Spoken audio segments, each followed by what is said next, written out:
சேனல்ல பார்க்க போறது என்னன்னு பார்த்தீங்கன்னா, மணக்க மணக்க கத்திரிக்காய் கார குழம்பு தான் இன்னைக்கு நாம பார்க்க போறோம்.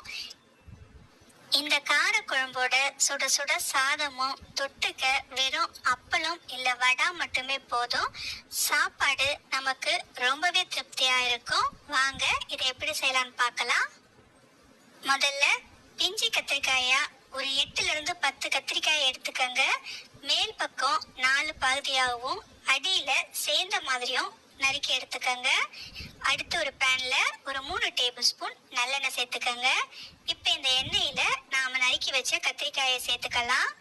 அடுப்பை நல்லா குறைச்சி வச்சுட்டு இந்த கத்திரிக்காயை எண்ணெயிலேயே நல்லா வதக்கி எடுத்துக்கங்க.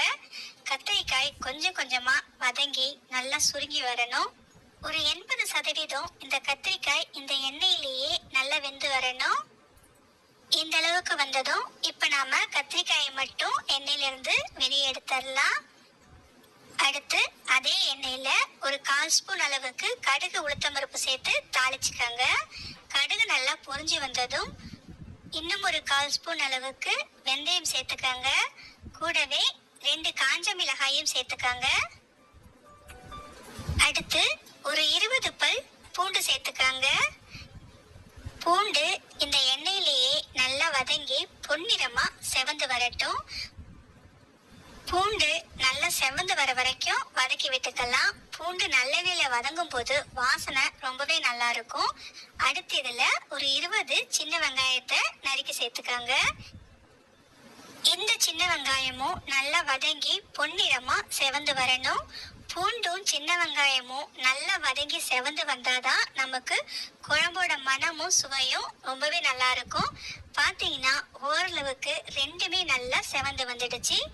இந்த அளவுக்கு நல்லா செவந்து வந்ததுக்கு அப்புறமா அடுப்பை நல்லா குறைச்சி வச்சுட்டு ஒரு 1/4 ஸ்பூன் அளவுக்கு மஞ்சள் தூள், 2 டேபிள் ஸ்பூன் அளவுக்கு குழம்பு மிளகாய் தூள், புளிக்குழம்பு கார குழம்புக்கு சேர்க்கிற குழம்பு மிளகாய் தூள் சேர்த்துக்கங்க.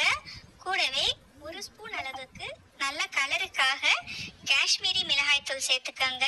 இப்ப இத 1 நிமிஷத்துக்கு லேசா எண்ணெயிலேயே வதக்கி விட்டுக்கங்க. கண்டிப்பா அடுப்பை குறைச்சி வச்சதுக்கு அப்புறம் தான் நீங்க மசாலா பொருட்கள் சேர்க்கணும், இல்லைன்னா உங்களுக்கு சட்டுன்னு கருகிடும். லேசா எண்ணெயிலேயே இந்த மிளகாய் தூள்லாம் வதங்கினதுக்கு அப்புறமா ஒரு 2 மீடியம் சைஸ் நல்ல பழுத்த தக்காளிய மிக்சியில சேர்த்து நல்லா அடிச்சிட்டு அதுக்கப்புறமா சேர்த்துக்கங்க. இப்ப இந்த தக்காளியும் சேர்த்து ஒரு முறை நல்லா கலந்து விட்டுக்கங்க. கூடவே ஒரு 2 கொத்து கருவேப்பிலையும் சேர்த்துக்கங்க. இப்ப அடுப்பை நல்லா குறைச்சி வச்சுட்டு இந்த தக்காளியும் நல்லா வதங்கி எண்ணெய் பிரிஞ்சு வர வரைக்கும் இதை நாம கலந்து விட்டுட்டே இருக்கலாம். ஒரு 2ல இருந்து 3 நிமிஷத்துக்குள்ளேயே உங்களுக்கு இந்த அளவுக்கு நல்லா எண்ணெய் பிரிஞ்சு வர ஆரம்பிக்கும்.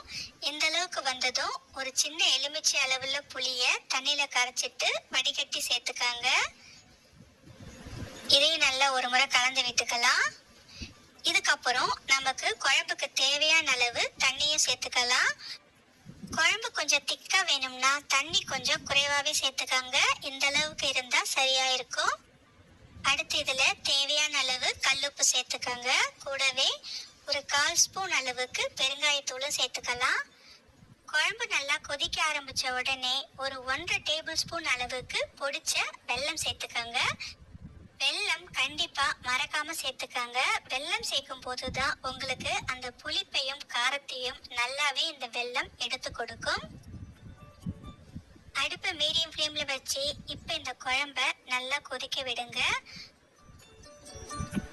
கொஞ்ச நேரத்திலேயே குழம்பு நல்லா கொதிச்சு இந்த அளவுக்கு கெட்டியாக ஆரம்பிக்கும். இந்த அளவுக்கு குழம்பு வந்ததும் நாம வதக்கி எடுத்து வச்ச கத்திரிக்காயை குழம்புல சேர்த்துக்கலாம்.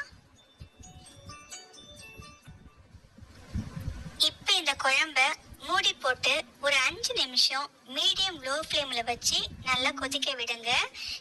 ஏற்கனவே கத்திரிக்காய் வதங்கி இருக்கிறதுனால நமக்கு சீக்கிரமாவே வெந்து வந்துடும்.